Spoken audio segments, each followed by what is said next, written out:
పశ్చిమ గోదావరి జిల్లా ఆకివీడులోని పతాంజలి యోగాశ్రమంలో మాస్టర్ కేశవ్ కరాటే అకాడమీ వారు నిర్వహించిన కరాటే బెల్ట్ గ్రేడింగ్ టెస్ట్లో తమ ప్రతిభను కనబరిచి చిన్న వయసులోనే బ్రౌన్ సెకండ్ క్యూను బండారు శరణ్ తేజ్, వీరపనేని రేవంత్ తీసుకున్నారు. అలాగే లోహిత్, నిఖిల్ బ్రౌన్ 4 సాధించారు. అలాగే జాయి, మిథున్ వర్మ పర్పుల్ బెల్ట్ సాధించారు. తేజ, భవగ్న మెరూన్ బెల్ట్ సాధించారు. శ్రీగణ, రోహిత్, జస్వంత్, శ్యామల, జ్యోతిష్య గ్రీన్ బెల్ట్ సాధించారు. అక్షయ్, కార్తికేయ, తనుశ్రీ, స్వర్ణ, మణికంఠ ఆరెంజ్ బెల్ట్ సాధించారు. అతి చిన్న వయసులోనే నందమూరి వేదవర్షిని ఎల్లో బెల్ట్ సాధించింది.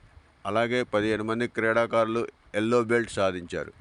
అలాగే ముఖ్య అతిథిగా విచ్చేసిన ఆకివీడు యోగా గురువు కందుల సత్యనారాయణ అతి చిన్న వయసులోనే తమ ప్రతిభను కనబరిచిన పిల్లల్ని అభినందించారు. ప్రస్తుతం ఉన్న సొసైటీలో ప్రతి ఆడపిల్లకు ఆత్మరక్షణ ఉండాలని చెప్పారు. కోచ్ గంటా శ్రీను, గంటా షైని, విద్యార్థులు, పేరెంట్స్ యోగా గురువు గారిని సత్కరించారు. కోచ్ గంటా శ్రీను మరియు గంటా షైనీని అభినందించారు.